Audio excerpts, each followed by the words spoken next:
Во студиото разговарам со заменик министерот во Министерството за социјална политика, демографија и млади Ѓоко Велковски. Добар ден и добре дојдовте. Добар ден, благодарам на поканата. Актуелна е темата со оглед на тоа колку денес расте интересот и потребата од домови за стари лица во Македонија. И ако ве прашам кои се причините, ќе се надоврзам на прилогот што го слушнавме претходно. Иселувањето на младите, старењето на жителите бара и решавање на проблемот со недостиг на домови за стари лица во источниот регион, каде што слушнавме најголем дел од населението е над 65 години, а се помалку млади. Има всушност се намалува нивниот број. Ја слушнавме и вашата изјава. И прашањето ми е, ќе се реши ли овој горлив проблем за жителите на истокот кога станува збор за домовите за стари лица? За жал, и покрај оние напори кои што ги правиме како влада, нели, како министерство, и тоа и го во прилогот на изјавата го кажувам дека мора да размислуваме пред се за оние кои што не се, нели, највозрасни. Не треба да ги забораваме никогаш, треба да има училишта, треба да има детски градинки. Меѓутоа возрастните лица за жал поради демографските политики кои што досега биле во државата, за жал имаме многу помал број на млади лица кои што тука останати, за да може да се грижат токму, нели, за повозрастните лица како што тоа било, нели, низ годините. Поради тоа и потребата која што ја наметнува самата, нели, ситуација е дека треба да бидат дадена можност да овие лица бидат згрижени по некаков основ. А меѓу другото е, нели, една од опциите секако старските домови кои што за жал еве и од самите прилози ги гледаме во колкав број се во Македонија, односно само 5, нели, кога збориме за оние кои што се под државата, финансирани од страна на државата. И тоа изградени пред 40 години. Изградени за жал пред многу години, истите се дел реконструирани, нели, има соодветни услови пред се за нормално живење и функционирање на истите, меѓутоа се во многу мал број, само 676 легла, за жал кревети се, нели, достапни, а тоа е под оној секој минимумно со стандард, посебно на Европската унија, каде што налага, нели, дел од населението помеѓу 3 и 5% да има можност да биде сместено во вон семејна заштита, односно во дел од старските домови кои што може да бидат на располагање во една држава. И ќе останеме на истокот, би сакала едно прашање што се однесува на Штип, тоа е еден од градовите кои што нема дом за стари лица. Слушнавме и кратко во прилогот на барање на општина Штип. Во владата е покрената постапка за враќање на недовршениот дом за стари лица во сопственост на општината, која пред 11 години му го дала на Сдруженијето на пензионери за да се гради дом за стари лица. И ова е всушност единствен ваков објект во Македонија кој почнал да се гради со сопствени средства на пензионерите. Па прашањето ми е, ќе се догради ли конечно овој дом по 2 години изградба, застаната изградбата, потрошени се 400.000 евра, правни урбанистички спорови, до каде е постапката? Веднаш откако беше наметнато едно прашање од страна на вашите колеги пред едно гостување во градовите во источниот дел од Македонија, веднаш со градоначалникот на Штип, господинот Иван, влеговме во процедура да провериме, нели, целата правна последица зошто токму овој објект, нели, зјае во карабина, на забот на времето. На забот на времето, и веќе потребната вредност, нели, не знаеме и таа статика како и што е, меѓутоа си има стручни лица. Нашата обврска е она што било сгрешено административно-технички во процедурата за давање на земјиштето, за давање на можноста некој да го гради. И зошто така застанало, нели, од кои причини да го решиме во овој период. Градоначалникот потегна иницијатива бидејќи сопственоста, нели, е нивна на самата општина, како таква да го реши тој проблем со владата, да го намидиме да се додели овој објект, односно недоизградена целина на НИП. Они меѓу време како општина веќе аплицира во оној годишен повик што го имаме во програмите за поддршка на изградба, реконструкција, санација токму на објекти од социјална заштита, како што и тој објект, нели, намената како за старски дом, да можеме да искочиме во пресад, односно да како влада финансираме да се до изгради буквално овој објект. Така да веќе пробуваме да ги одлавиме сите оние правни процедури кои што за жал некои 11 години ги направил по погрешен пат или на погрешен начин ги извел. И сметам дека со заложбата на сите нас како структури, општината, локалната, нели, самоуправа и владата ќе успееме на крајот да добиеме конечно да тој објект стане реалност и Така, за жал изгубено е многу време, многу години се поминати, но да се надеваме барем сега постапката ќе оди по забрзан процес и конечно да се реши и доизгради овој објект. Би сакала малку да проговориме за капацитетите и постоечката состојба со домовите за стари лица во земјава. Какви услуги и поддршка во моментот се обезбедуваат во домовите за стари лица, што се финансираат или се регулираат од Министерството за труд и социјална политика? Токму така, во овие 5 дома кои што нели ги имаме на располагање се финансираат директно од Министерството за социјална политика, демографија и млади, односно од програмата која што имаме годишна, во форми на благодатаци кои што се префрлаат токму до овие 5 институции. Ги покриваат сите режиски трошоци, вработените нели во самата институција и секако нормално функционирање на истите.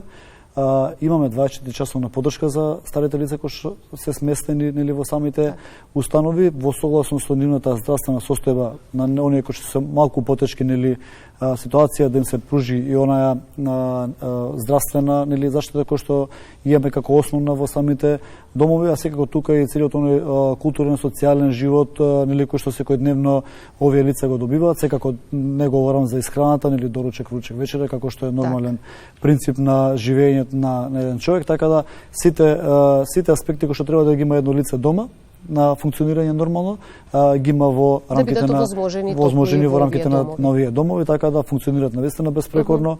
Голема благодарност до луѓето кои што се грижат за нив, мора да кажам, вработените навистина се исклучителни професионалци кои што подолг временски период од денот може би поминуваат и кај овие лица за да им помогнат да бидат овие лица посретни и да имаат подолг животен век. Сега мораме да истакнеме дека во државата постојат и државни, но и приватни установи. Меѓутоа, главното прашање е дали генерално постоечките капацитети ги задоволуваат потребите на старите лица на ниво на цела држава и каде во моментот има најголем недостиг на вакви установи, во кои градови. Сега го споменавме источниот регион и можеби одговорот ќе ви биде речиси во сите региони во земјава. За жал, кога немаме регионален развој, претпоставувам дека бизнисот не може да ограничите, бидејќи нели приватните старски домови, кои што се вкупно на број 38 и загрижуваат повеќе од 1600 лица во моментов во Македонија, не може да ги ограничите нели каде ќе го отворат својот бизнис, доколку немате стратегија како што било до 2017 година да општините регионално нели нудат по одредени поволности кои што тогаш се дава како мотив на приватните нели инвеститори да можат за евро земјиште да бидат ослободени од одредени давачки нели комунали во општината, така натака, за да може да ги развиваме буквално сите региони. Меѓутоа, за жал, концентрацијата на овие старски домови е генерално во Скопскиот регион. Точно. И тука е поголемиот дел од истите се сместени тука, не дека нема и во другите градови, меѓутоа е помал, за жал е помал бројот. Она што истите го нудат нели како опција е на ниво на нели и на државните старски домови кои што ги имаме во моментов. Услугата е, претпоставувам дека на едно исто ниво, бидејќи правиме постојано следење на истите и имаме постојано комуникација нели заради целокупниот процес, бидејќи ние сме надлежни како Министерство за креирање на политики. Да, го споменавте следењето, па сакам да ве прашам како Министерство секако го следите и контролирате квалитетот на услугите и во државните, но и во приватните домови за стари лица, вршите редовни контроли на квалитетот и стандардите во овие установи, што покажуваат резултатите? Мора да кажам дека од еден во друг дом кога збориме за приватните, мора државните не дека се наши да ги штитиме или нешто, и тие имаат подлежат на буквално целосни контроли како што и приватните. Инспекцијата една, нема различни стандарди, меѓутоа кај приватните мора да приметиме дека има одредени осцилации и тоа големи.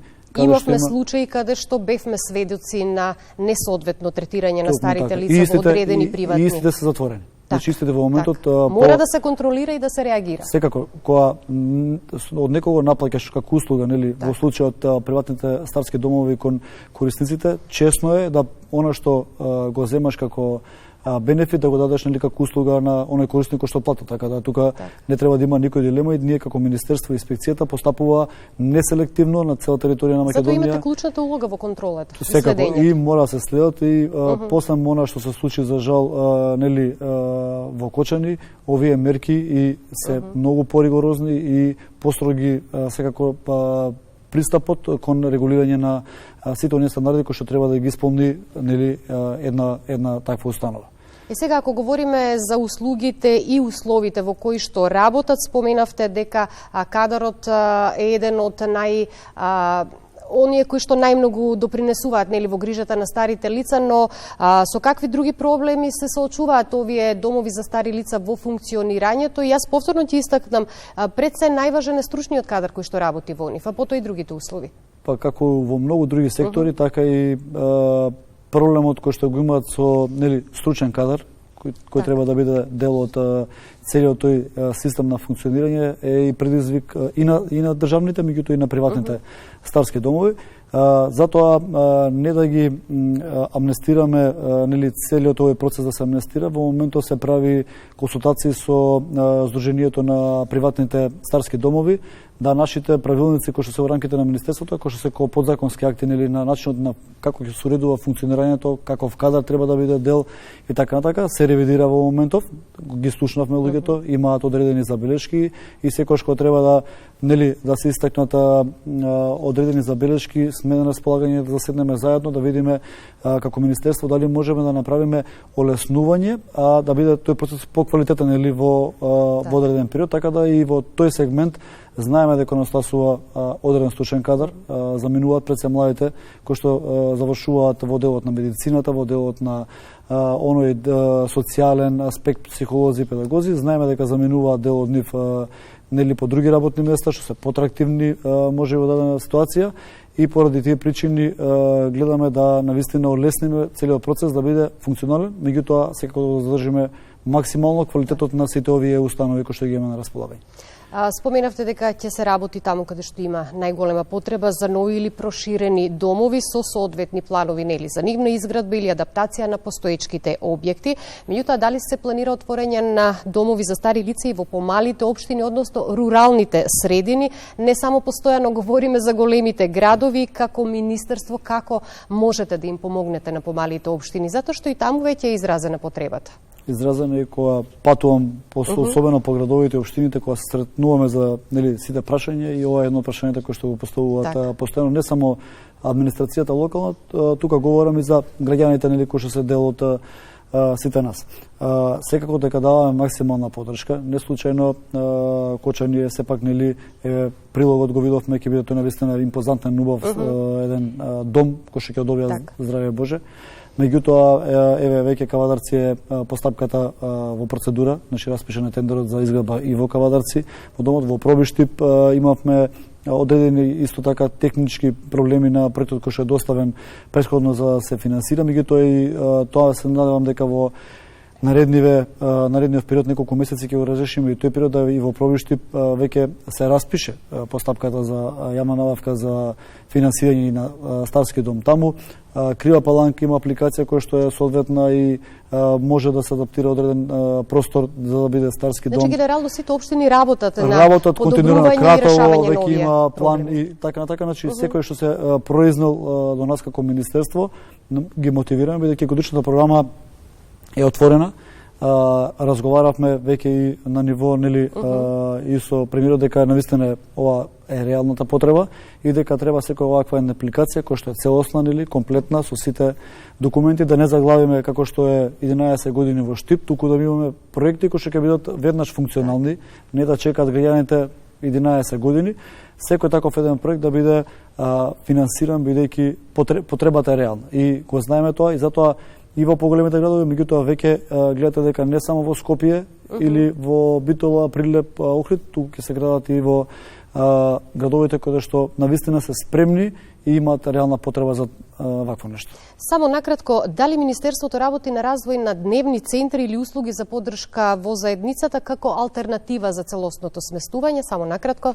Да, и секако и тоа е еден елемент кој што го користиме во моментот. Мора да кажам дека сме задоволни, треба и таму да се подобри малку ситуацијата и квалитетот, меѓутоа во овој момент се обслужуваат повеќе од 2000 лица, односно стари возрастни лица, кои што имаат потреба од поддршка во самиот дом.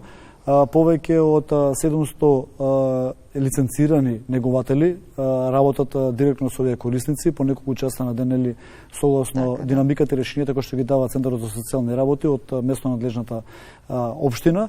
Мора да кажам дека сме задоволни и дека ова функционира и веќе на нова бројка кој што имаме 676 во државните домови, повеќе од 1600 во приватните и ова бројка од повеќе од 2000 лица кои што нели се корисници на оваа услуга или новие дневни центри за старење, нели популарно, да пополниме сето оно што е како недостаток во моментов со легла по еден ваков алтернативен принцип и начин. И сметам дека треба да го развиваме. Ова е еден добар модел кој што се користи во многу земји од Европа и светот и дека како алтернативен модел нели покрај овие старски домови може да се користи и во иднина и да се зголемува нели секако квалитетот на давање на услугата пред се на овие повозрасна категорија на граѓани. Покрај многуте приоритети што ги има Министерството во иднина, секако ќе биде и приоритетот грижата за старите лица, се со цел да се подобрат условите и услугите во домовите и да им се овозможи нели на овие возрасти лица достоинствен живот. На тој начин ќе покажеме и дека сме сериозна држава која што знае да им овозможи вистински услуги на сите нејзини граѓани. Заслужувам дека така и затоа работиме. На почетокот напоменав, важни се младите да ги задржиме во Македонија, да растат тука во едно нормално и достоинствено општество, меѓутоа да не ги забораваме оние луѓе кои што изградиле и се темел на државата, да му возможиме буквално здраво и квалитетно старење. Ви благодарам многу за гостувањето, ми беше задоволство. Исто така.